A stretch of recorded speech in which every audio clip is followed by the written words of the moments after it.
Opening scene, the balcony.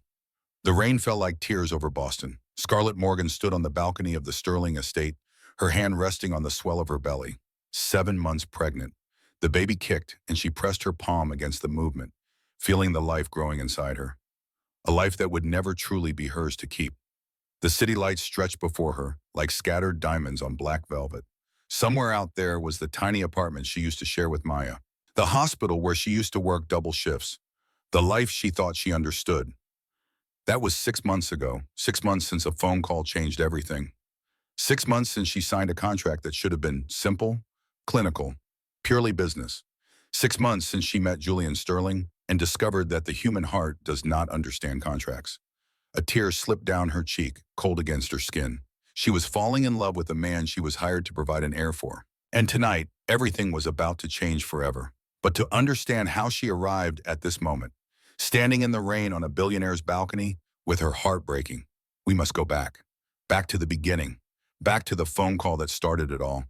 Back to the moment when Scarlett Morgan was still just a nurse drowning in debt, with no idea that fate was already working behind the scenes. September in Boston arrived with the kind of exhaustion that seeped into your bones and made a home there. Scarlett Morgan felt it in every step as she walked through the fluorescent corridors of Boston General Hospital. Her shift had started 12 hours ago. Her feet throbbed in shoes that had holes in the soles she tried not to think about. Her scrubs, once a proud navy blue, had faded to something closer to gray after countless washings in the cheap laundromat down the street from her apartment. The emergency room never slept. Neither did Scarlett, not really. Not when she was working 60-hour weeks and still watching the numbers in her bank account dwindle like sand through desperate fingers. She ducked into the staff break room, a cramped space that smelled of burnt coffee and antiseptic. The flickering overhead light buzzed like an angry insect. Scarlett pulled her phone from her locker, and her stomach dropped. 14 missed calls, all from the same number, the number she had been avoiding for 3 weeks, the number that appeared in her nightmares, preceded by automated voices talking about payment schedules and legal action and consequences she could not afford to face. Medical debt. The 2 words that had defined her life for the past 2 years. Her mother had fought cancer with everything she had. 3 surgeries, 6 rounds of chemotherapy, radiation that left her skin paper thin and her spirit somehow still bright. In the end, the cancer won anyway. It always seemed to win when you could not afford the better treatments, the experimental drugs, the specialists who might have made a difference. The bills came after the funeral. Mountains of them. Avalanches of paper that buried Scarlett under numbers she could never climb out from under. $180,000. The cost of watching someone you love die slowly. Scarlett had tried everything. She worked doubles and triples. She ate ramen noodles and wore the same 3 outfits in rotation. She turned off the heat in winter and sweated through summers without air conditioning. She applied for loans that laughed at her credit score. She begged for payment plans from companies that did not care about sob stories. Nothing was enough. Nothing was ever enough. She stared at her phone screen. An email notification sat at the top, marked urgent in red. She did not need to open it to know what it said. The collection agency had given her 48 hours to pay $5,000. After that, they would sue. After that, everything she had worked for, every sacrifice she had made, would mean nothing. She had $342 in her checking account. Scarlett sat down on the cracked plastic chair and pulled out the sandwich she had made that morning. White bread from the discount bin, peanut butter that was mostly oil. It tasted like cardboard and defeat. Through the break room window, she could see the night shift arriving. Fresh faces, clean scrubs, people who probably went home to houses with working heaters and refrigerators that contained more than expired milk and hope. Her phone buzzed, a text from Maya. "You okay? You've been quiet." Scarlett typed back with thumbs that shook from exhaustion. "Just tired, long shift." 3 dots appeared, disappeared, appeared again. Maya knew her too well to believe that. "Come home. We'll order pizza, my treat." Scarlett looked at the half-eaten sandwich in her hand. Pizza sounded like heaven. Pizza also sounded like charity she could not accept when Maya was fighting her own battles, navigating a messy divorce that was bleeding her dry with lawyer fees. "Tomorrow, promise." She put the phone away before Maya could argue. In her pocket, she felt the weight of her mother's locket. Sterling silver, probably the only thing of value she owned. Inside was a photo taken 20 years ago. Her mother, young and healthy, holding a gap-toothed 8-year-old Scarlett. Both of them smiling like the future held nothing but good things. Scarlett opened the locket and whispered to the photo, I'm sorry, Mom. I tried. I really tried. The words echoed in the empty break room. Outside, an ambulance siren wailed. Someone else's emergency. Someone else's crisis. The hospital kept moving, kept breathing, kept saving lives with equipment and expertise that cost more than most people would earn in a lifetime. Scarlett closed the locket and stood up. She still had 4 hours left on her shift. 4 more hours of pretending she had her life together while it crumbled around her like a sandcastle at high tide. She threw away the rest of her sandwich and walked back to the nurse's station. She did not know that in exactly 14 hours her phone would ring with a number she did not recognize. She did not know that on the other end of that call would be an attorney with a proposal that sounded intense. She did not know that across the city, in a tower made of glass and steel and money, a man she had never met was making a decision that would change both their lives forever. All she knew was that she was drowning, and no one was coming to save her. The view from the 47th floor was designed to make you feel powerful. Julian Sterling stood at the floor-to-ceiling windows of his corner office and felt nothing. Below him, Boston glittered in the September twilight. The Charles River cut through the city like a silver ribbon. Cars moved along the streets like blood cells through veins. The city was alive, pulsing, full of people living their small lives with their small problems. Julian owned a piece of it, not a small piece. Sterling Enterprises had its fingers in everything from technology to real estate to luxury goods that most people could not pronounce, let alone afford. The company his great-grandfather built with his bare hands. The empire his grandfather had defended through wars and recessions and family feuds. The legacy Julian would pass to no one if things did not change. He turned away from the window. His office was exactly what people expected. Sleek, modern, expensive in that understated way that only truly rich people understood. The desk was imported mahogany. The chair was Italian leather. The art on the walls was original, not prints, because prints were for people who needed to care about money. On that mahogany desk sat a single photograph, face down. Julian had not looked at it in 3 years. Could not look at it. But he also could not throw it away, because throwing it away would mean accepting that everything in that photograph was gone forever. His phone rang. The screen displayed a single word, grandfather. Julian picked it up. Yes? You sound tired. Harrison Sterling's voice crackled through the speaker, 80 years old and still sharp as broken glass. Still running the board even though technically he had retired 5 years ago. Still pulling strings because old men who build empires never really let go. I am tired. The doctor called me today. Julian closed his eyes. Grandfather. 8 to 10 months. Maybe a year if I'm lucky. Pancreatic cancer doesn't negotiate, Julian. It doesn't care about board meetings or quarterly reports. The words sat heavy in the air between them. I'm sorry, Julian said and meant it. Harrison Sterling was the only family he had left. The only person who had been there when Julian's parents died in a plane crash. The only person who had held him together when Catherine died and took their unborn son with her. Don't be sorry, be smart. Harrison's voice hardened with a tone that had terrified junior executives for 6 decades. The succession clause. Do you remember what it says? Julian remembered. He had read it 100 times, looking for loopholes that did not exist. An heir. You need to provide an heir before I die, or the company gets divided among the cousins. Among vultures, you mean. Brandon Reed will tear everything apart fighting for control. Your great-grandfather's company. Gone. Split into pieces and sold off. Brandon, the cousin who smiled with too many teeth and always arrived at board meetings with a legal pad full of complaints. The man who had spent his entire adult life waiting for Julian to fail. I know, Julian said. Then do something about it. Get married, have a child, do whatever it takes. I can't. The words came out harder than he intended. I can't marry again. Silence, then quieter, because of Catherine. Julian walked to his desk, sat down in the leather chair that cost more than most people's cars, picked up the photo he kept face down and, for the first time in months, looked at it. Catherine. Blonde hair catching the light, green eyes full of life, one hand resting on the swell of her pregnant belly. 6 months along. They had been arguing about paint colors for the nursery, sage green or buttercream yellow. Such a stupid thing to argue about. She had driven to her mother's house in the rain, angry, stubborn, beautiful. The truck driver fell asleep at the wheel. That was what the police said. No drugs, no alcohol, just exhaustion. Just one moment of closed eyes and Catherine was gone. The baby was gone. Everything was gone. Julian, his grandfather's voice pulled him back. I understand grief. I lost your grandmother 30 years ago and still set a place for her at dinner sometimes. But you're 37 years old. You have a life ahead of you. Don't waste it hiding behind walls. I'm not hiding. You're not living either.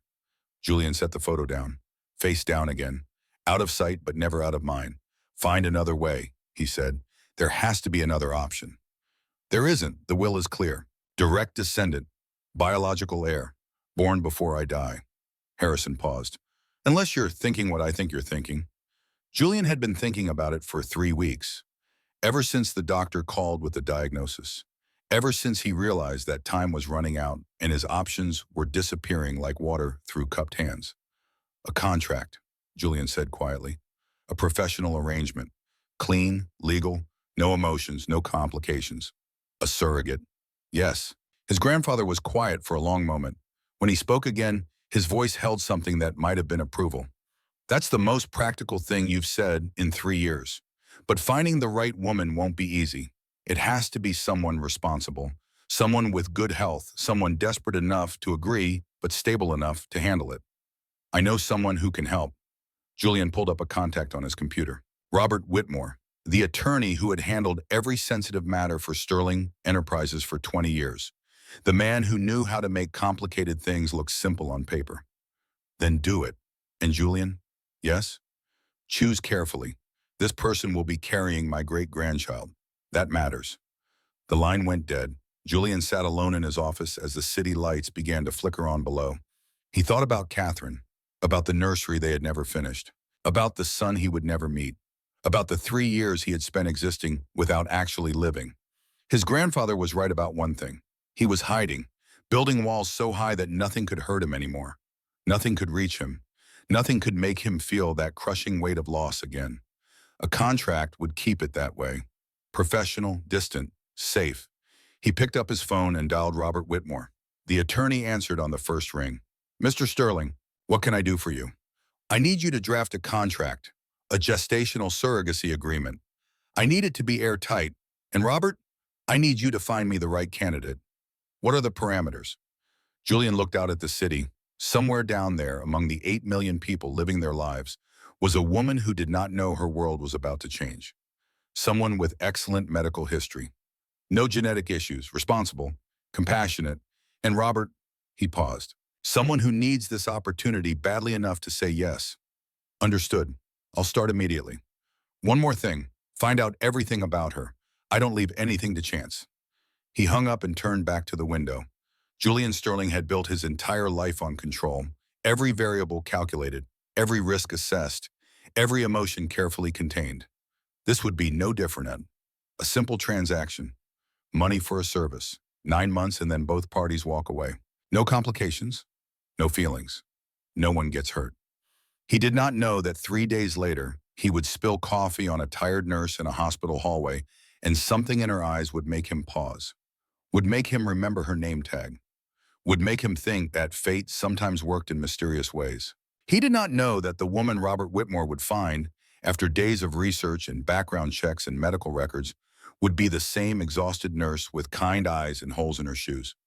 He did not know that you cannot contract away the human heart, no matter how carefully you write the terms. All he knew was that he needed an heir to save his company, and he was willing to do whatever it took to get one, as long as his heart stayed safely locked away where it could not betray him again. The city twinkled below like 1,000 small promises. Julian Sterling turned away from the view and got back to work.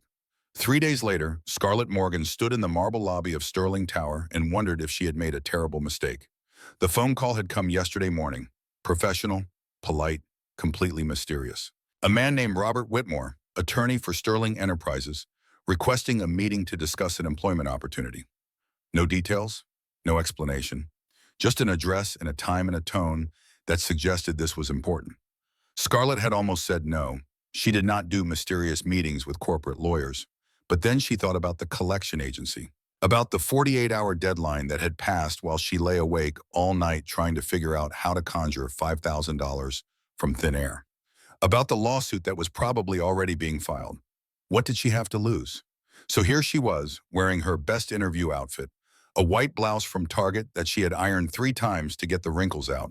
A navy skirt from a thrift store that almost looked professional if you did not look too closely at the hem. Shoes that she had polished until they shined, even though the soles were wearing through. The lobby made her feel small. Everything was marble and chrome and glass. Modern art hung on walls that probably cost more than her car. Men in suits that cost more than her rent walked past talking on phones about things she could not begin to understand. Mergers, acquisitions, quarterly projections. A woman approached. 50-something, blonde hair pulled back in a bun so perfect it looked architectural. Designer suit, heels that clicked against the marble like a countdown. Miss Morgan? Scarlett nodded, her voice momentarily lost. I'm Margaret Davis, executive assistant to Mr. Sterling. Follow me, please. They walked to the elevators, stepped inside. Margaret pressed the button for the 47th floor. The elevator moved so smoothly Scarlett could barely feel it. Numbers climbed on the digital display. 20, 30, 40, each floor taking her further from the world she knew. Mr. Whitmore will explain everything, Margaret said, her voice professionally neutral. Mr. Sterling may join you as well, if his schedule permits. Can I ask what this is about? Margaret smiled. It did not reach her eyes. Mr. Whitmore prefers to explain the details in person. The elevator doors opened to reveal a hallway that looked like it belonged in a museum. Original artwork, sculptures, windows overlooking the entire city. Margaret led her to a conference room. The view took Scarlett's breath away. Floor-to-ceiling windows, Boston spread out below like a living map. The harbor, the islands, the sky bleeding from blue to gold as afternoon moved toward evening. Mr. Whitmore will be with you shortly. Would you like water? Coffee? Water, please. Margaret left.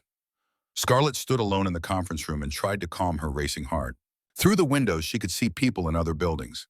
Tiny figures moving through their tiny offices, living their tiny lives. From up here, everyone looked the same. Rich or poor, all just small pieces of a larger puzzle. The door opened. A man entered. Late 50s, silver hair, gold-rimmed glasses. Expensive suit, but understated. Carrying a leather portfolio that probably cost more than Scarlett's entire wardrobe. Miss Morgan, Robert Whitmore, thank you for coming. His handshake was firm, practiced. The handshake of a man who brokered deals worth millions. I'm curious why I'm here. Of course, please sit. They sat across from each other at the long conference table. Robert opened his portfolio, pulled out a document. The first page was a non-disclosure agreement. Before we begin, I need you to sign this. It states that anything discussed in this room remains confidential. Violation carries a penalty of $500,000. Scarlett's hand froze halfway to the pen. $500,000? Standard in cases of this sensitivity. You're not in any danger, Miss Morgan. We simply need to ensure discretion. She should have left, should have stood up, walked out, taken the elevator back down to the ground floor where things made sense. But something made her stay. Curiosity, desperation. The feeling that her life could not get worse, so maybe it could get better. She signed. Robert slid the NDA back into his portfolio and pulled out a different document. This one was thicker. Multiple pages, dense with legal language. Miss Morgan, I'm going to be direct. Mr. Sterling requires a gestational surrogate for a period of 1 year. In exchange for carrying and delivering a healthy child, you would receive $2 million. The words hit her like cold water. Scarlett stared at him, tried to find signs that this was a joke, a prank, some elaborate scheme that would end with cameras and laughter. But Robert Whitmore's face remained professionally blank. Waiting. Is this real? She finally managed. Completely legitimate. The contract outlines all terms, conditions, and legal protections for both parties. Why me? Mr. Sterling has very specific requirements. We conducted extensive research. Your medical history is excellent. Your background check revealed someone responsible, hardworking, and currently facing financial circumstances that make this offer attractive. The room tilted. Scarlett gripped the edge of the table. You investigated me? Standard procedure. I assure you everything was legal. But yes, we know about your mother's medical debt. We know about your situation. Mr. Sterling believes in being thorough. $2 million. The number echoed in her head like a bell that would not stop ringing. $2 million would pay every debt, would let her breathe for the first time in 2 years, would let her start over, fresh, free. All she had to do was carry a stranger's baby. I need to understand something, Scarlett said slowly. Why not just get married? Why this? Robert folded his hands on the table. Mr. Sterling values his privacy. Marriage comes with complications, emotional entanglements. This is a business arrangement, clean, professional. At the end of 1 year, you receive your compensation and both parties return to their separate lives. And the baby? Custody remains exclusively with Mr. Sterling. You would be permitted quarterly visits, if you wish. The child would be informed about your role at an age-appropriate time. But make no mistake, Miss Morgan, this is his child. You would be providing a service. The words should have felt wrong, should have made her stand up and walk away from this insane proposal. But all Scarlett could think about was her mother, the bills that killed her as surely as the cancer, the debt that crushed Scarlett now like weight on her chest. I need time to think. Of course, take the contract home. Read it carefully. Consult with an attorney if you wish. But we need an answer within 48 hours. The door opened again. Scarlett looked up and froze. The man who entered commanded the room without saying a word. Tall, early 30s. Dark hair with touches of silver at the temples. Blue eyes that seemed to see through everything. Suit that probably cost $5,000. Presence that made the air feel heavier. Julian Sterling. Miss Morgan, he said. His voice was deep, controlled. The voice of someone who gave orders and expected them to be followed. Thank you for coming. He sat at the head of the conference table. Not next to her, not across from her. At the head, in charge. Always in charge. For a long moment, he simply looked at her, studying her like she was a painting he might purchase, evaluating, calculating. And behind those cold blue eyes, something else. Something that might have been pain, if pain was allowed in rooms like this. I'll be direct, Julian said. My grandfather is dying. Pancreatic cancer. 8 to 10 months, possibly less. He's the chairman of Sterling Enterprises, and his will contains a succession clause. Without an heir, the company will be divided among my cousins. Everything my family built over 3 generations will be torn apart. Scarlett found her voice. Why not have a child the traditional way? Something flickered across his face. There and gone so fast she might have imagined it. I was married once. My wife Catherine died 3 years ago. Car accident. She was 6 months pregnant. His voice never changed tone, flat, clinical, but his fingers tightened slightly on the table. I have neither the time nor the interest to pursue that path again. I need a professional arrangement. Clear terms. No complications. I'm sorry for your loss. That was 3 years ago. He said it like it meant nothing, like grief had an expiration date and his had passed.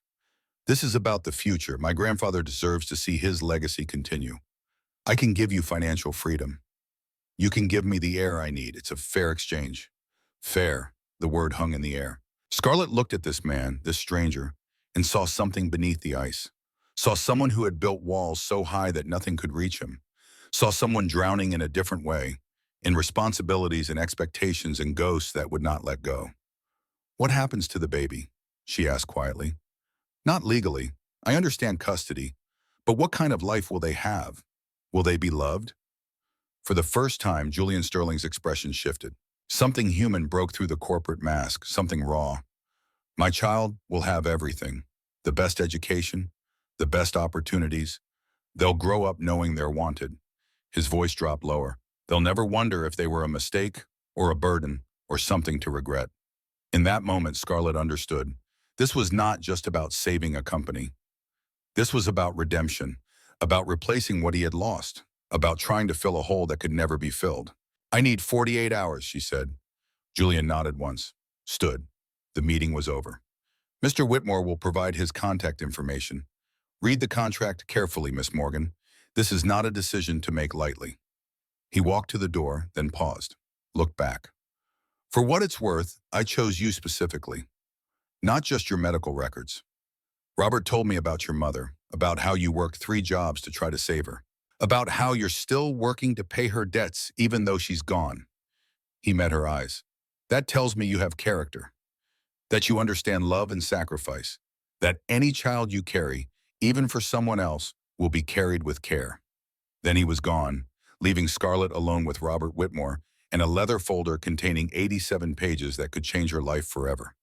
She picked up the contract with shaking hands. Outside the windows, the sun set over Boston, painting the sky in shades of fire and gold, and promises that seemed too beautiful to trust. Scarlett Morgan did not know that 48 hours later, she would sign her name on the last page. Did not know that in 6 months, she would fall in love with the cold billionaire who hired her. Did not know that the baby she agreed to carry would become the thing that broke down all of Julian Sterling's carefully constructed walls. All she knew right now was that she was holding a lifeline, and drowning people do not question the rope. They just hold on and hope it is strong enough to pull them to shore. The apartment Scarlett shared with Maya Thompson was small enough that you could hear every conversation through the walls. Tonight, that did not matter. Scarlett sat at their tiny kitchen table at 2 in the morning, and the only sound was the occasional car passing on the street below. The contract lay spread before her like a map to a foreign country. 87 pages of legal language that boiled down to one simple question. Could she do this? Maya appeared in the doorway, wrapped in an old bathrobe, hair pulled into a messy bun. 28 years old and going through a divorce that was slowly draining her bank account and spirit in equal measure. But still, she came when Scarlett needed her. You've been staring at those papers for 3 hours, Maya said quietly. She sat down across from Scarlett, pushed a cold cup of coffee aside. Talk to me. Scarlett did not know where to start. How do you explain that a stranger offered you $2 million to have his baby? How do you make that sound like in anything other than insanity? He's a widower, she finally said. His wife died 3 years ago. Car accident. She was pregnant. Maya's expression softened. God, that's awful. He hasn't moved on. I could see it in his eyes. He's built this wall around himself, and he thinks a contract will keep him safe from feeling anything. Scarlett touched the contract with one finger, like it might burn her. He wants an heir to save his company. I need money to survive. It should be simple. But it's not simple, because it's a baby. I know. The kitchen light flickered, a reminder that the wiring in this building was old and temperamental, like everything else in Scarlett's life, held together with hope and luck that was running out. Maya reached across the table, took Scarlett's hand. What does your gut tell you? Scarlett closed her eyes, thought about her mother, about the last conversation they had when the cancer was winning and they both knew it. Her mother had squeezed her hand, weak but determined, and said something Scarlett had never forgotten. Promise me you'll live, baby. Really live. Not just survive. Don't let my debts destroy your future. She opened her eyes. My gut tells me this is my only chance. If I say no, I'll spend the next 10 years drowning in debt, working myself to death like my mother did, never getting ahead, never breathing. And if you say yes? If I say yes, I carry a baby for 9 months. I give birth. I walk away with enough money to start over. Her voice dropped to a whisper. But I also give up a child. That's what no one is saying out loud. The contract calls it surrogacy, but at the end of the day, I'll be giving away a baby I carried. Maya squeezed her hand tighter. Can you live with that? Could she? Scarlett did not know, but she thought about the alternative. Thought about the lawsuit, the garnished wages, the credit ruined forever, the apartment she would never qualify for, the life she would never build. The baby will have everything, Scarlett said, more to convince herself than Maya. Julian Sterling can give that child opportunities I never could. Education, security, a future. She paused. Maybe that's enough. Maybe loving a child means wanting what's best for them, even if that means you're not part of their life. You're rationalizing. I'm surviving. They sat in silence. Outside, the city was never truly quiet. Sirens in the distance, someone shouting, the rumble of the subway 2 blocks away.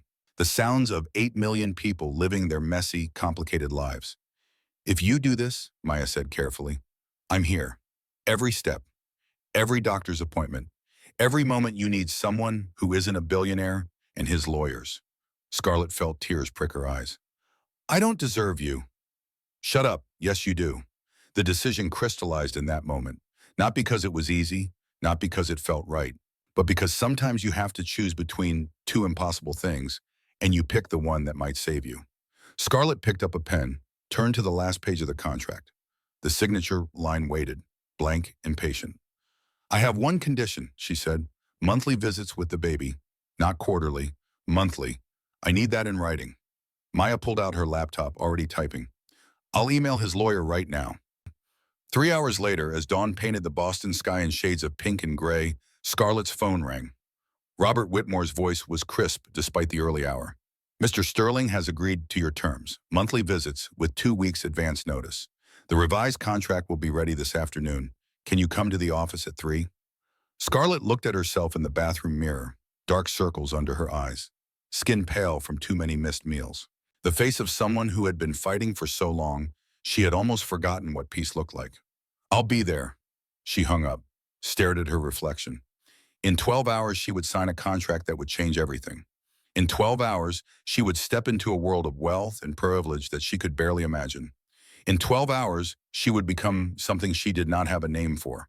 Not quite a surrogate, not quite a mother, something in between. Scarlett touched her stomach, still flat, still just hers. I'm sorry, she whispered to the child that did not exist yet. I'm sorry, but this is the only way. The mirror had no answers. It never did. The Sterling estate sat 40 minutes outside Boston, hidden behind iron gates and perfectly manicured hedges that whispered old money with every leaf. Scarlett arrived on a Saturday morning in September. Everything she owned packed into 3 suitcases and 2 cardboard boxes. Maya helped her carry them to the entrance, where Margaret Davis waited with the kind of professional smile that gave nothing away. Welcome, Miss Morgan. Let me show you to your quarters. Quarters, not room, not apartment. Quarters, like she was moving into a palace. The inside of the mansion made Scarlett's breath catch. Marble floors that reflected light like still water. A curved staircase that belonged in movies about people who never worried about money. Crystal chandeliers that probably cost more than her car. Art on the walls that looked old and important and utterly beyond her understanding. Margaret led them through hallways that seemed to go on forever. Past rooms that could swallow Scarlett's old apartment whole. Past windows that overlooked gardens so perfect they looked painted. The estate is 15 acres, Margaret explained as they climbed the stairs. Staff includes a housekeeper, chef, groundskeeper, and drivers. They're all aware of your situation and have signed confidentiality agreements. My situation, Scarlett repeated quietly. Your pregnancy arrangement with Mr. Sterling. Margaret's tone remained neutral, professional. If she had opinions about this entire situation, they stayed locked behind years of working for people who paid for discretion. They reached the second floor. Margaret opened a door, and Scarlett stepped into what she was supposed to call her room. It was larger than her entire apartment. A 4-poster bed dominated the space, covered in silk sheets the color of cream. A sitting area with a fireplace that actually worked. Floor-to-ceiling windows overlooking a pond where swans glided like they had nothing better to do. A walk-in closet bigger than her old bedroom. A bathroom made entirely of marble, with a tub deep enough to swim in, and a shower that had more knobs than she knew what to do with. Sterling had a wardrobe consultant prepare clothing in your size, Margaret said, gesturing to the closet. If anything doesn't fit or suit your taste, let me know and we'll adjust. Scarlett walked to the closet in a daze. Inside hung dresses, blouses, pants, all with tags from stores she had only seen in magazines. Shoes lined up like soldiers. Scarves and jewelry in drawers that slid open with whispers. This is too much, she managed. Mr. Sterling is very thorough. You'll need appropriate attire for doctor's appointments and any public appearances. Public appearances, right? Because this was not just about carrying a baby. This was about maintaining an image, about playing a role in Julian Sterling's carefully constructed world. Maya set down the boxes and looked around with wide gaze. Scar, this is insane. The West Wing is yours entirely, Margaret continued. Mr. Sterling's quarters are in the East Wing. Privacy is maintained. However, he requests that you join him for dinner this evening at 8. The dining room is on the first floor. Rosa will show you the way. Then Margaret was gone, her heels clicking down the hallway like a countdown.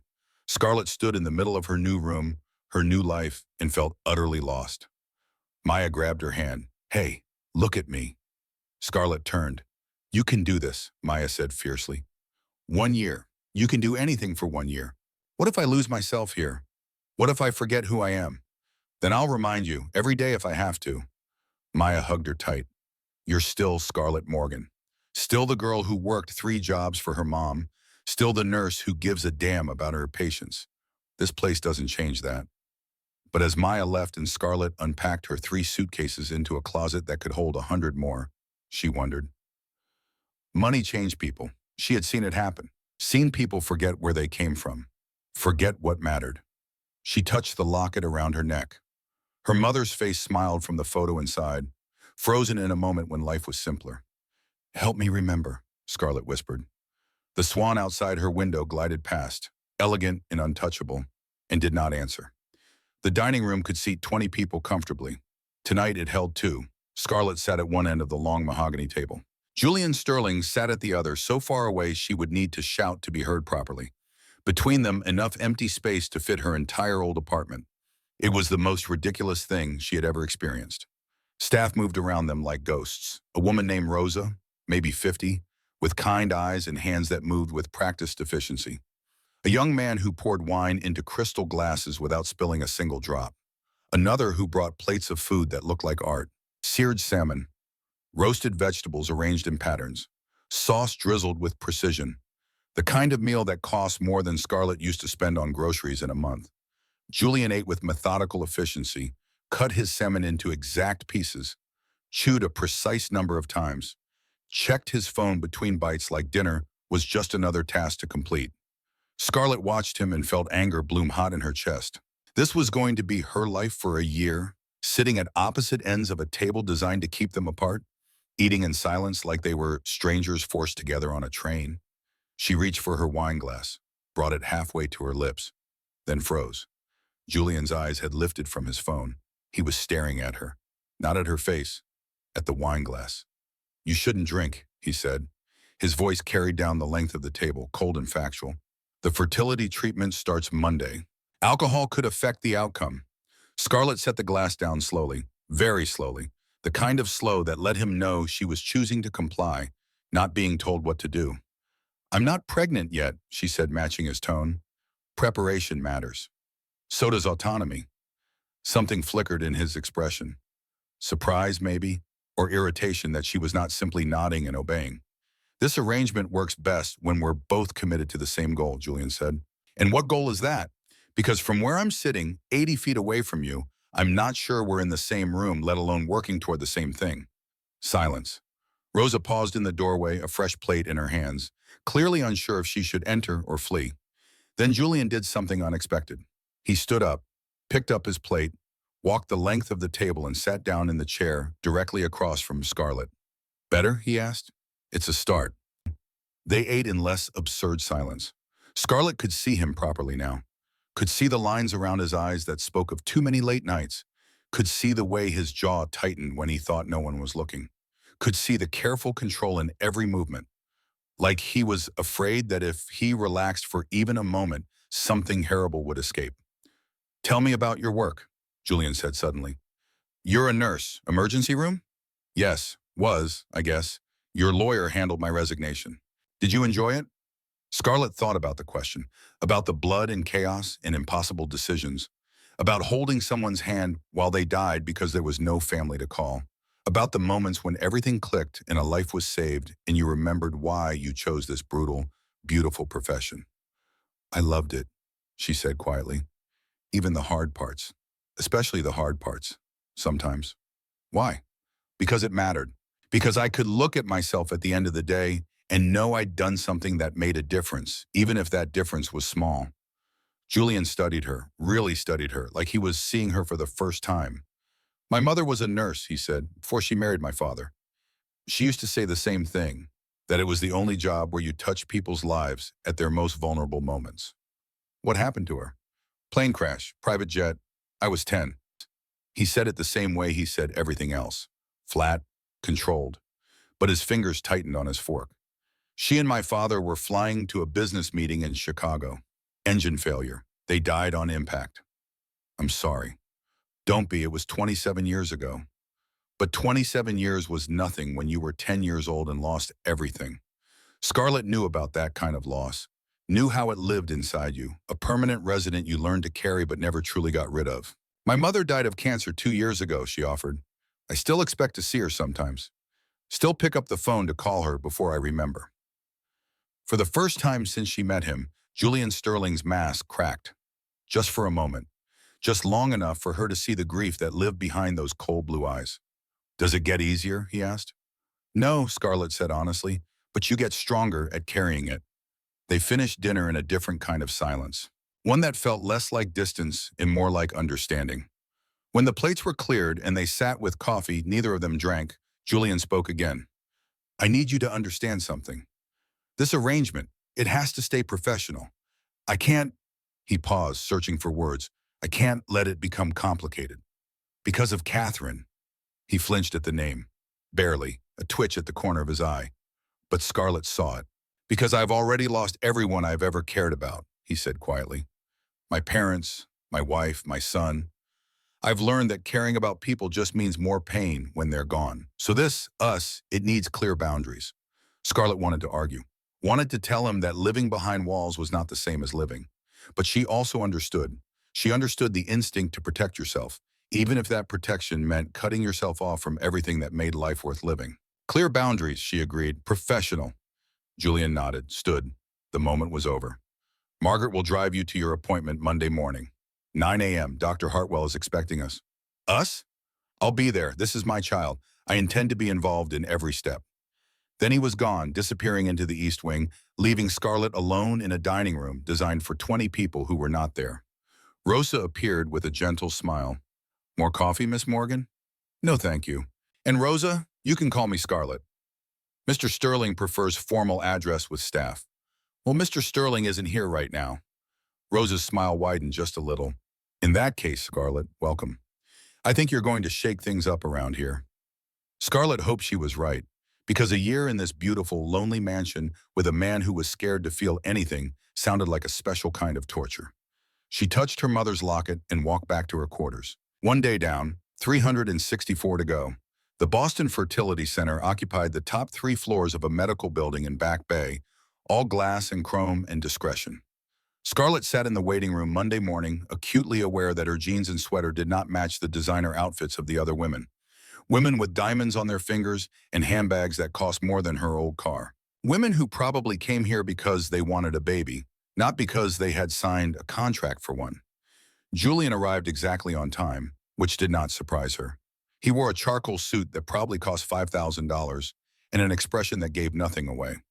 He sat 2 chairs away from her, maintaining that careful distance. They did not speak. A nurse called her name. Scarlett stood. Julian stood. They followed the nurse down a hallway lined with photos of babies. Success stories. Proof that this place knew what it was doing. Dr. Rachel Hartwell was not what Scarlett expected. 40-something, with warm brown eyes and graying hair pulled back in a practical ponytail. She wore a white coat over scrubs, and when she shook Scarlett's hand, her grip was firm and kind. Scarlett, Julian, please sit. I've reviewed your medical histories and the arrangement you've agreed to. She sat behind her desk, hands folded. I want to be clear from the beginning. This is not a typical surrogacy case. You're both the biological parents. The baby will be genetically yours.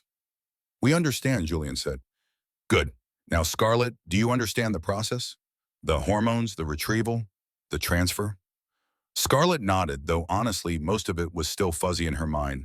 She had read the materials, knew there would be injections and procedures and medical terms she did not fully understand. But knowing intellectually and understanding emotionally were different things.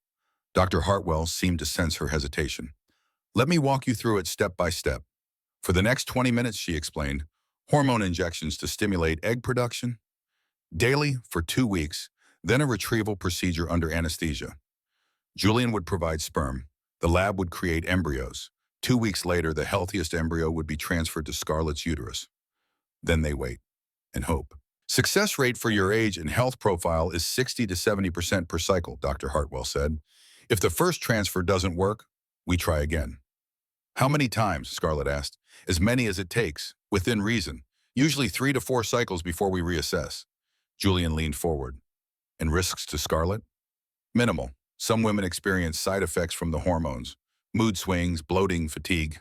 The retrieval procedure carries standard surgical risks, but complications are rare. Dr. Hartwell looked directly at Scarlett. The bigger challenge is often emotional. This is an intense process. You need support. She'll have everything she needs, Julian said.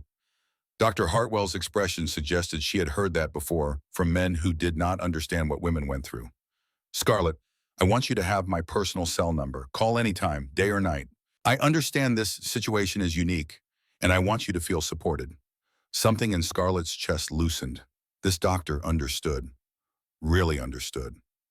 Thank you. she said quietly. After the appointment, the nurse brought in supplies, a bag full of syringes, vials, alcohol wipes, instructions printed on paper that Scarlett stared at without really seeing. First injection tonight, the nurse said cheerfully. Call if you have any problems. Scarlett held the bag like it contained explosives. In the car ride back to the estate, Julian broke the silence. Are you nervous? About needles? No, I'm a nurse. I've given thousands of injections. She paused. About everything else? Yes. Everything else being? What happens if this works? What happens if it doesn't? What happens to me, to the baby, to... She stopped. Almost said us, but there was no us. There was a contract and two people trying very hard not to become anything more. Julian was quiet for a long moment. Then, I'll make sure you're taken care of. That's in the contract, but I'm saying it now as well. Whatever happens, you won't be alone in this. It was the kindest thing he had said to her. Scarlett looked at his profile, the way afternoon light caught the silver in his hair, wondered what he had been like before life taught him to hide. That night, she stood in her bathroom, staring at the syringe. The injection was supposed to be simple, subcutaneous, into the fatty tissue of her abdomen. She had done this 100 times for patients, but doing it to yourself was different. Her hand shook. A knock on her door. She almost ignored it, but something made her answer. Julian stood in the hallway. He had changed out of his suit, wore jeans and a simple sweater, somehow looked more human, more accessible. Margaret mentioned you were struggling, he said. I'm fine. You're a nurse who can't give yourself an injection. That's not fine. Scarlett wanted to argue, but her pride was exhausted from carrying everything else. I just need a minute to... May I help? She stared at him. This man who kept himself so carefully controlled, who maintained distance like it was a religion, offering to help with something so intimate. You don't have to. I know, but my mother was diabetic. I gave her insulin injections for years before she died. I know how to do this. Scarlett stepped aside, led him into her bathroom. He washed his hands thoroughly, prepared the injection with practiced efficiency, swabbed an area on her abdomen with alcohol. Ready? His voice was gentle, a tone she had not heard before. Yes. The needle went in smoothly. No pain, just a pinch and then done.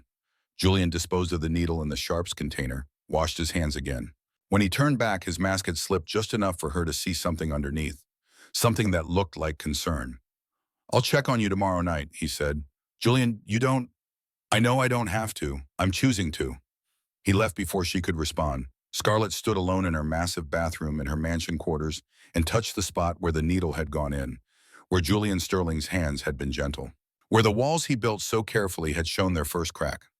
Outside her window, the swan glided across the pond under moonlight, and for the first time since she signed the contract, Scarlett thought maybe, just maybe, this year would not be as cold and lonely as she feared. She was wrong, of course. It would be so much more complicated than that. The hormone injections turned Scarlett's body into something she did not recognize. By week 2, she cried at everything. A dog food commercial made her sob. Burning toast sent her into a 15-minute breakdown. The way Rosa hummed while arranging flowers became the most beautiful thing she had ever heard, and she cried about that too. Julian found her in the kitchen at 2 in the morning, sitting on the floor with ice cream and tears streaming down her face. What's wrong? He crouched beside her, still in his work clothes. He had been in his office until this hour because apparently billionaires did not believe in sleep. The ice cream is too perfect, Scarlett managed between sobs. It's cookie dough, and there's exactly the right amount of cookie dough pieces, and I don't deserve it. Julian blinked, processed this, then did something that surprised them both.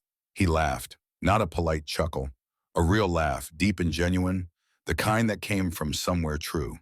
It transformed his face, made him look younger, made him look like someone who used to know joy before he forgot how. The hormones, he said, sitting on the floor beside her. Dr. Hartwell warned us. I know what it is, doesn't make it less real. She wiped her eyes with the back of her hand. I'm sorry, this is ridiculous. It's not. Julian took the ice cream container, looked at it seriously. You're right.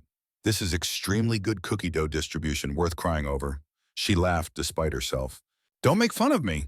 I'm not. I'm agreeing with you. This is an emotional moment. They sat on the kitchen floor, passing the ice cream container back and forth, and something shifted. The distance Julian kept so carefully began to shrink. Not disappear, just become a little less insurmountable. Tell me about her, Scarlett said quietly.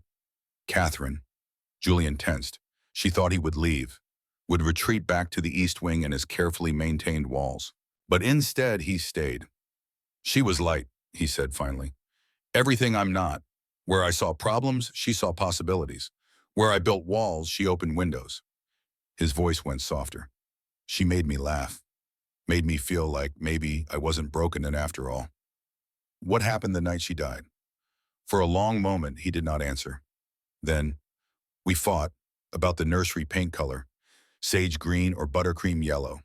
Such a stupid thing to fight about. He stared at his hands. She was right. She was always right about those things. But I was stubborn and she was angry, so she drove to her mother's house. In the rain. In the rain. His voice cracked. I never got to tell her the color didn't matter, that nothing mattered except her, except them. The truck driver fell asleep. 3 seconds. That's what the police said.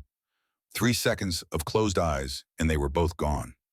Scarlett did something without thinking. She reached out and took his hand. Julian stared at their joined hands like he had forgotten what human contact felt like. Maybe he had. Maybe for 3 years he had not let anyone close enough to touch him. It wasn't your fault, Scarlett said firmly. I've spent 3 years trying to believe that. Believe it now. She wouldn't want you living like this, hiding, punishing yourself. How do you know what she'd want? Because I watched my mother die. And her last words weren't about the medical bills or the treatments we couldn't afford. They were about me. She said, live, baby, really live. Don't just survive. Scarlett squeezed his hand. I think Catherine would say the same thing. That life is too short and precious to spend it building walls. Julian looked at her then, really looked at her, and Scarlett saw the moment something changed in his eyes, saw the walls crack a little wider. Thank you, he said quietly. They sat there until the ice cream melted, talking about nothing and everything, about his parents, about her mother, about the weight of loss and the impossibility of moving forward when part of you was still standing at a grave, refusing to leave. At some point, Scarlett fell asleep against his shoulder. At some point, Julian carried her up to her room, laid her gently on her bed, pulled a blanket over her. At some point, he stood in her doorway watching her sleep and felt something he thought had died with Catherine. Hope. He left before she woke, went back to the East Wing, sat in his office as dawn painted the sky and tried to convince himself that what he felt was just gratitude, just appreciation for someone who understood loss. Not the beginning of something that would break every rule he had made. Not the first dangerous step toward feeling again. Not love. Absolutely not love. He almost believed it. 6 weeks after the embryo transfer, Scarlett woke at 5 in the morning and knew something was different. Not just the tenderness in her breasts or the way certain smells made her stomach turn. Something deeper. Cellular. Like her body was whispering a secret she already understood. She crept to the bathroom, hands shaking as she unwrapped the pregnancy test she had hidden in the cabinet. The test the doctor said to wait for. The test she could not wait another moment to take. 3 minutes felt like 3 years. She paced the marble bathroom, counting seconds, trying not to hope too hard, trying not to imagine what it would mean if the test was negative. Another cycle. More hormones, more waiting, more of this strange limbo where she lived in a mansion but did not quite belong. The timer on her phone buzzed. Scarlett picked up the test with trembling fingers. 2 pink lines. Clear, undeniable, pregnant. She sat on the edge of the bathtub and stared at those 2 lines until they blurred. A life was growing inside her, a tiny cluster of cells that would become a person. A baby that was genetically hers but legally belonged to someone else. The contradiction made her head spin. She called Maya even though it was barely dawn. Maya answered on the first ring, voice thick with sleep. Scar, what's wrong? I'm pregnant. The words came out as a whisper. Maya, I'm actually pregnant. Silence. Then Maya's voice, clearer now, full of emotion Scarlett could not quite name. How do you feel? How did she feel? Terrified, awed, grateful, guilty, all of it tangled together in a knot she could not untie. I don't know, Scarlett admitted. I don't know what I'm supposed to feel. Then feel everything. All of it. You're allowed. After they hung up, Scarlett sat alone with the positive test and let herself feel everything. The joy of creation, the fear of attachment. The knowledge that in 9 months, she would hold a baby she had carried and then give that baby to Julian Sterling. A man she was starting to care about far more than the contract allowed. She found him in his office at 6, already working. He always seemed to be working, like if he stayed busy enough, he would not have to think about anything that mattered. Julian looked up when she entered, took one look at her face and stood. What's wrong? Scarlett could not speak. She just held out the pregnancy test. For a moment, Julian did not move. He stared at those two pink lines like they were written in a language he had forgotten how to read. Then slowly, carefully, he took the test from her hand. You're pregnant. His voice was barely audible. We're having a baby. Yes. Something broke in his expression. The careful control he maintained every second of every day shattered like glass. Tears filled his eyes. Real tears. The kind that came from somewhere so deep he probably did not know it still existed. May I? He gestured toward her stomach, still flat, still showing no signs of the miracle happening inside. Scarlett nodded. Julian placed his hand on her abdomen, gentle as prayer. His palm was warm through the thin fabric of her shirt. And in that moment, standing in his office while dawn light spilled through the windows, they were not bound by a contract. They were two people who had both lost so much, creating something new together. Thank you, Julian whispered. Thank you for this. We did it together. He looked at her then, and Scarlett saw something dangerous in his eyes. Something that looked like the beginning of feelings that would complicate everything. I need to call Dr. Hartwell, he said, stepping back, rebuilding his walls even as they crumbled. We should confirm with blood work. Julian, we should be careful, not get too excited until we're sure. But it was too late for not getting excited. Scarlett could see it in the way his hands shook as he picked up his phone. Could see it in the smile he tried to hide. Could see it in the fact that he kept glancing at her stomach like he could see through skin and muscle to the tiny life beginning there. They were already attached, both of them, to this baby, to each other. And that was going to make everything so much harder when it was time to walk away. At 8 weeks, Dr. Hartwell scheduled the first ultrasound. Julian cleared his entire afternoon, which Margaret reported with barely concealed surprise. Julian Sterling did not clear his schedule for anything. Billion-dollar deals happened around his calendar, not the other way around. But this was different. They sat together in the ultrasound room, tension crackling between them like electricity. The tech, a woman named Sarah with kind eyes and steady hands, spread cold gel across Scarlett's stomach. Ready to see your baby? Scarlett reached for Julian's hand without thinking. He took it, fingers intertwining with hers, and neither of them let go. The screen flickered to life, black and white and gray, abstract shapes that meant nothing to Scarlett until Sarah pointed. There, that's your baby. A blob, barely bigger than a grain of rice, but perfect. So perfect it hurt to look at. And here, Sarah adjusted the wand. Here's the heartbeat. Sound filled the room. Whoosh, whoosh, whoosh. Fast, strong, impossibly alive. Scarlett started crying immediately. Could not help it. Could not stop it. That sound was her baby's heart, her child, her miracle. Julian made a noise that might have been a sob. Scarlett looked at him and saw tears streaming down his face. No attempt to hide them, no apology. Just raw emotion breaking through 3 years of careful numbness. That's my baby, he whispered. My child. Our baby, Scarlett almost said. Our child. But the contract sat between them like a wall, reminding her of the truth. This baby was his. She was just the vessel, just the surrogate with a fancy legal agreement. Except it did not feel that way anymore. Not with his hand gripping hers, not with his tears matching hers, not with that heartbeat filling the space between them like a promise. Sarah printed photos. Grainy black and white images of a blob that looked like nothing and everything. Julian took them with reverent hands, staring like they were the most valuable thing he had ever owned. In the car ride home, he did not let go of the photos, just kept looking at them, memorizing every pixel. I'm going to frame this, he said quietly. Put it on my desk. Julian, people will ask questions. Let them ask. That night, Scarlett saw the framed ultrasound photo on his desk, positioned where he would see it every time he looked up from his work. The next morning, she noticed it was his phone wallpaper. And the morning after that, she caught him talking to her stomach when he thought she was still asleep. Hi, baby. I'm your dad. I promise to protect you. I promise to love you. I promise to be better than I've been. Scarlett stood in the hallway, hand over her mouth, trying not to cry. Julian Sterling was falling in love with this baby, maybe had already fallen, and watching it happen was beautiful and terrible, and completely against every rule they had set. Harrison Sterling looked smaller than Scarlett expected. She had imagined someone imposing, intimidating, carved from the same ice as his grandson. But the man in the wheelchair, oxygen tank beside him, skin paper thin and eyes clouded with pain, was just a dying old man trying to hold on long enough to see his legacy continue. They met at his penthouse in Beacon Hill, windows overlooking the Boston Common, furniture that cost more than houses, books lining the walls like old friends. Julian wheeled his grandfather to the sitting area, movements gentle in a way Scarlett had not seen before. This was different. This was family. Grandfather, this is Scarlett Morgan. Harrison's eyes, faded blue but still sharp, studied her with the intensity of someone who had spent 80 years reading people.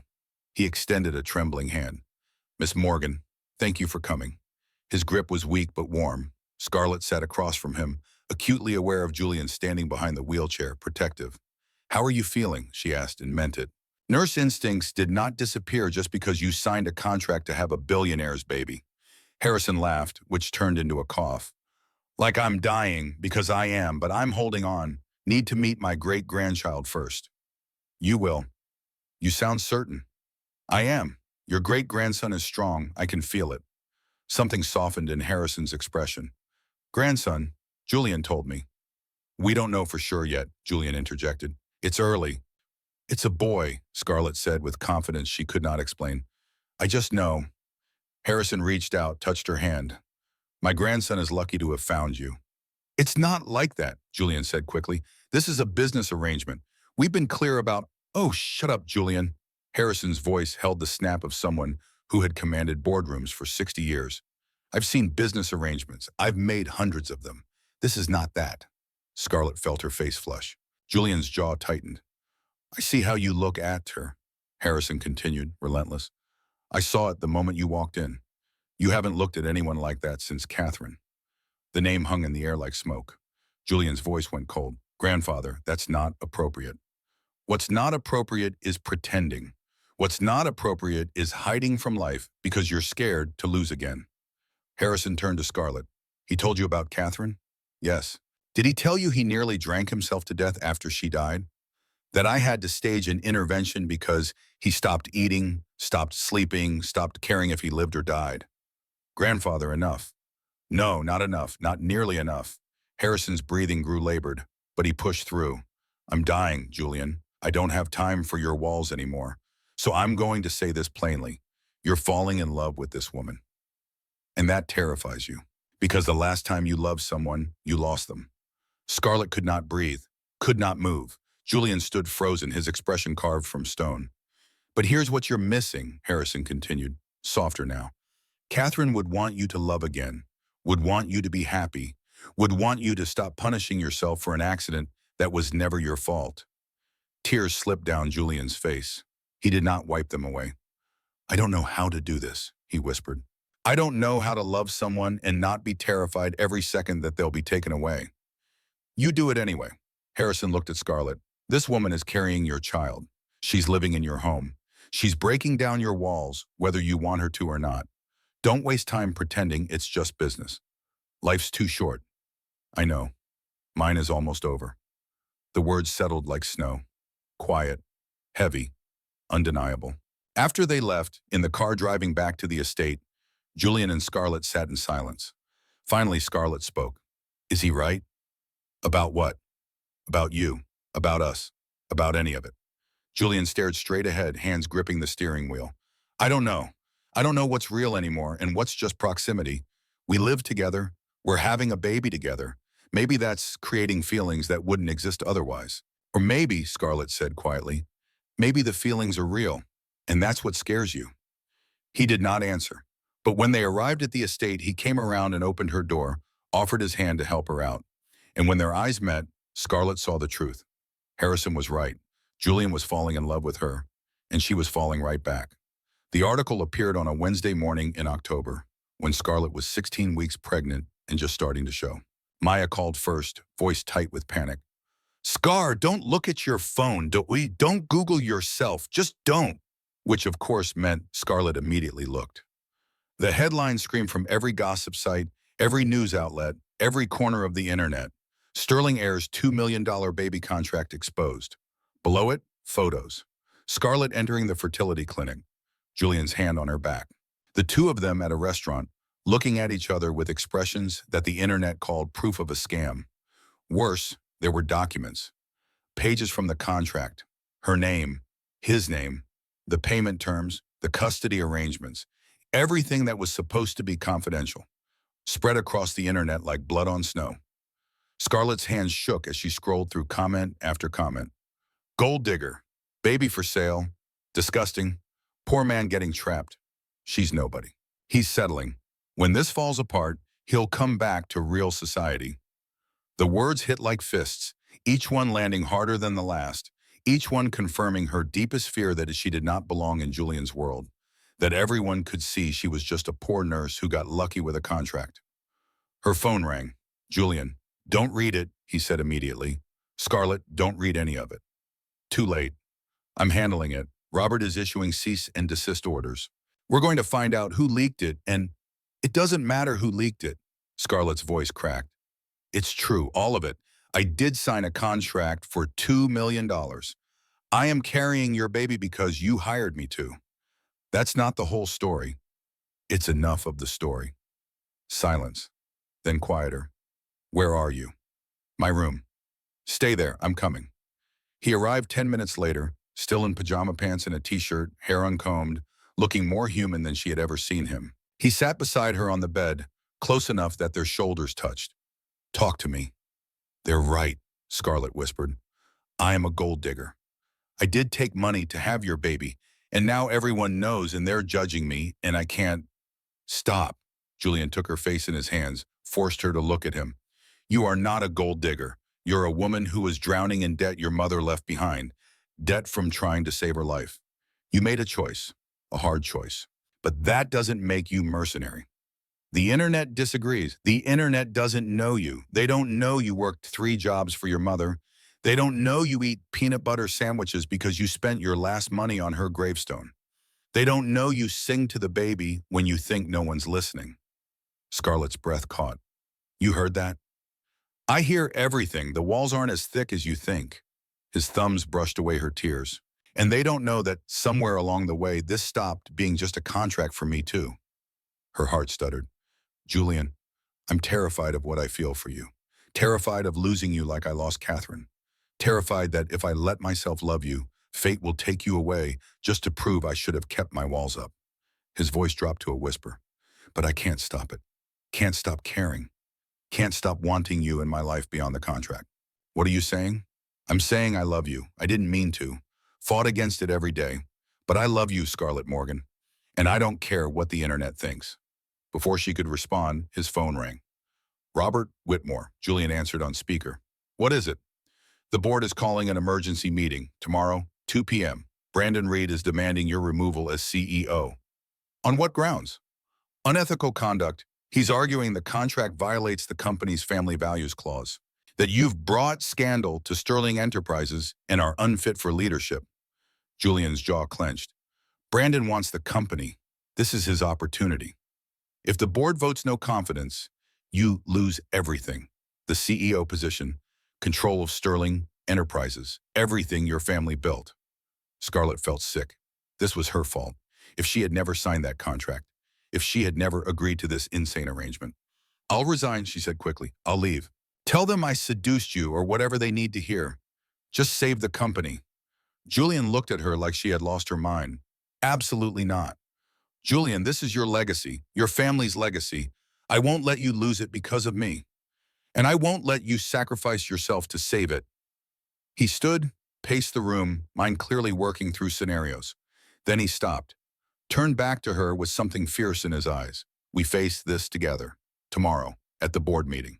We tell the truth. The truth? All of it. How it started, how it changed, how I fell in love with you. He crossed back to her, took her hands. I'm done hiding, done pretending. If the board can't handle the truth, then maybe I'm not meant to run this company. You don't mean that. I do, because I've realized something. My grandfather is dying, my parents are dead, Catherine and our son are gone. But you're here, you're alive. You're carrying my child. And if I let fear make me lose you too, then I deserve every bit of loneliness I get. Scarlett could not speak, could not breathe. could only stare at this man who had been so closed off, so careful, now standing before her, ready to risk everything. Tomorrow, Julian said firmly, we go to that board meeting together. We stand up in front of everyone, and we tell them this started as business, but became something real, something worth fighting for. What if they vote you out anyway? Then I'll build something new, with you. He pulled her to her feet, wrapped his arms around her, careful of the small bump between them. I love you. That's the only thing I'm certain of anymore. Scarlett buried her face in his chest and let herself believe. Let herself hope. Let herself imagine a future where this all worked out, even though a small voice in her head whispered that hope was dangerous, that everything you loved could be taken away, that happy endings were for people who had not already lost everything once. But for now, wrapped in Julian's arms, she chose to believe anyway. The Sterling Enterprises boardroom sat on the 47th floor, all windows and power and men in suits who controlled more money than most people would see in 10 lifetimes. Scarlett had never felt smaller. She sat beside Julian at the long conference table, acutely aware of 12 pairs of eyes studying her, judging her, seeing not a person but a scandal. A problem to be solved. Brandon Reed sat at the far end, smiling like a cat with a canary. 40 years old, handsome in that corporate way, expensive suit, and eyes that calculated angles. Let's begin, said the chairman, a man named Edward Chen, who had served on this board for 30 years. Brandon has brought serious allegations. Julian, you have the floor to respond. Julian stood. Scarlett wanted to reach for his hand but held herself still. Members of the board, you've all seen the reports. The contract, the payment terms, none of it is false. Julian's voice was steady, clear. I did hire Scarlett Morgan to be a gestational surrogate. I did offer $2 million for her to carry my child. And yes, this was motivated by my grandfather's succession clause. Murmurs around the table. Brandon leaned back satisfied. However, Julian continued, that is only the beginning of the story. He turned to a screen on the wall, pulled up a presentation. The first slide showed a photo of his grandfather. Harrison Sterling is dying, pancreatic cancer. He has months, possibly weeks. His will requires that I produce a biological heir before his death, or Sterling Enterprises will be divided among the cousins. Julian looked directly at Brandon, which would financially benefit my cousin Brandon significantly. That's not what this is about, Brandon protested. Isn't it? You've positioned yourself for years to take control if I failed. This scandal is convenient timing. Edward Chen held up a hand. Let him finish. Julian clicked to the next slide. Scarlett's nursing credentials, her work history, her mother's medical records and death certificate. I chose Scarlett Morgan carefully, not just for her medical history, but for her character. This woman worked 3 jobs to try to save her mother from cancer. She's still paying off the medical debt 2 years after her mother's death. She dedicates her life to helping people. Another slide. The contract, but highlighted differently. Yes, this started as a business arrangement. I won't pretend otherwise. I was broken after losing my wife and unborn son. I didn't believe in love anymore. Didn't want to risk my heart. So I thought I could engineer a solution. Professional, distant, safe. He paused, looked at Scarlett. When he spoke again, his voice held emotion he did not try to hide. But you can't contract away the human heart. You can't spend months living with someone, watching them sacrifice their body for your child, seeing their kindness and strength and courage, and not fall in love. Scarlett's breath caught. I fell in love with Scarlett Morgan. Didn't plan to. Fought against it. But it happened anyway. And now I'm standing before you asking you to judge me, not on how this started, but on the truth of what it's become. Julian turned back to the board. This isn't a scandal. It's 2 people who found each other in unconventional circumstances and built something real. Judge me for that if you must. Fire me if you believe that's wrong. But know that if you do, you're not firing me for unethical behavior. You're firing me for being human, for loving someone, for finally moving past grief that nearly destroyed me. Silence filled the room. Brandon stood. This is very touching, cousin, but it doesn't change the facts. You entered into a commercial transaction for a human being. You paid for a child. That violates every ethical standard this company claims to uphold. And you leaked confidential information to destroy me, Julian shot back. Want to talk about ethics? I did no such thing. Robert has traced the leak back to your lawyer's office. We have documentation. Brandon's face went red. That's enough. Edward Chen's voice cut through the room like a knife. Brandon, sit down. Julian, finish your presentation. Julian clicked to the final slide. It was the ultrasound photo, the tiny blob that was his son. This is my child, conceived unconventionally, yes, but loved, wanted, already cherished by both parents. He looked at the board. I'm asking you to see past the scandal, past the contract, to see what this really is. A family forming in an unusual way, a man learning to love again, a woman brave enough to give him that chance. He sat down, reached for Scarlett's hand under the table. Edward Chen looked around at the other board members. Discussion? For 10 minutes, they debated. Scarlett heard fragments. Ethics, optics, family values, precedent. Every word felt like a judgment on her worth as a human being. Finally, Edward called for a vote. All in favor of maintaining Julian Sterling as CEO, raise your hand. Scarlett held her breath. One hand went up. Then another. Then three more. 4, 5, 6, 7, 8. 8 hands, 2/3 of the board. The motion fails, Edward said. Julian Sterling retains his position as CEO. The relief was so overwhelming Scarlett thought she might faint. Brandon stood abruptly. This is a mistake. What's a mistake, Edward said coldly, is thinking this board makes decisions based on gossip and scandal. Julian Sterling has led this company to record profits for 5 years. His personal life, unconventional as it may be, does not negate his professional competence. Brandon grabbed his briefcase and stormed out. After the other board members filed out, offering congratulations and handshakes, Edward approached Scarlett directly. Miss Morgan, a word? Julian tensed beside her, but Scarlett stood. Of course. Edward's expression was unreadable. I want you to know something. I voted for Julian not despite you, but because of you. I don't understand. I watched Julian Sterling turn into a ghost after his wife died. Watched him work himself to death, function without living. Today was the first time in 3 years I've seen him truly alive. Edward smiled slightly. Whatever this arrangement started as, it's given him back his humanity. That's worth more than any scandal. Tears burned Scarlett's eyes. Thank you. Don't thank me. Just take care of him. And that baby, that's payment enough. 6 months later, Scarlett Morgan stood in the gardens of the Sterling estate on a June afternoon and married the man she loved. Not because a contract required it. Not because of scandal or pressure or anything except the simple truth that they had found each other in the darkness and built something beautiful from broken pieces. Harrison Sterling sat in the front row, oxygen tank beside him, holding on through sheer force of will to see this moment. He would die 3 weeks later, peacefully, with a photo of his great-grandson on his chest. The baby, Harrison James Sterling, would be born 2 months after that. 7 pounds, 3 ounces. Perfect. Loved by 2 parents who had learned that families form in unexpected ways. But that afternoon, as Scarlett walked down the garden path toward Julian, she thought about beginnings, about how 6 months ago she stood in a conference room and signed a contract that should have been simple, about how nothing about love is ever simple, about how the best things in life come from taking risks that terrify you. Julian watched her approach with tears streaming down his face and did not bother to hide them. Not anymore. He had learned that hiding was just another form of dying, and he was done with death, done with grief, done with walls. He was ready to live. When Scarlett reached him, he took both her hands and spoke vows they had written together. Vows about second chances and unexpected grace, about learning to love after loss, about building families from ashes. I thought I was hiring a surrogate, Julian said, his voice carrying to the 30 people gathered. I didn't know I was meeting my soulmate. I didn't know you would teach me that opening your heart is terrifying and necessary and the only way to truly live. I love you, Scarlett Morgan. And I will spend the rest of my life trying to deserve you.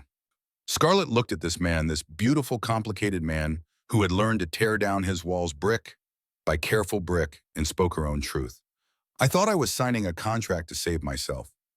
I didn't know I was signing up to save you too, to save us both. I love you, Julian Sterling. Not your money, not your name, you. The man who cried over an ultrasound, who learned to laugh again, who chose love even when it terrified him. They kissed as husband and wife, and Scarlett felt the baby kick between them. Their son, the miracle that brought them together. The child who would grow up knowing he was created from love that found its way through the impossible. That night, after the guests left and Harrison was helped to his car and the caterers cleared away the remnants of celebration, Julian and Scarlett stood on that same balcony where our story began. The rain had stopped. The city glowed below like scattered promises. "Remember when you stood here 6 months ago?" Julian asked, his arms around her, his hand on her swollen belly. "You were crying, scared, not sure if loving me was worth the risk." "I was terrified." "And now?" Scarlett turned in his arms, looked up at the man who had become her home. "Now I know that love is always a risk, always a leap into the unknown, but some people are worth leaping for." The baby kicked again, as if agreeing. Somewhere across the city, Maya raised a glass to her best friend who had taken the craziest risk of her life and found happiness. Somewhere, Harrison Sterling sat with photos of his grandson and smiled, knowing his legacy was secure in ways that had nothing to do with money. And somewhere in a hospital where Scarlett used to work, a nurse looked at impossible medical bills and wondered if she would ever escape. But that is another story. This story ends here on a balcony in June with two people who learned that contracts can bring you together, but only love can make you stay. That families are built from choice as much as blood. That second chances exist for those brave enough to reach for them. And that sometimes the best things in life come from the most unexpected places, if you are willing to sign your name and take the risk. The end.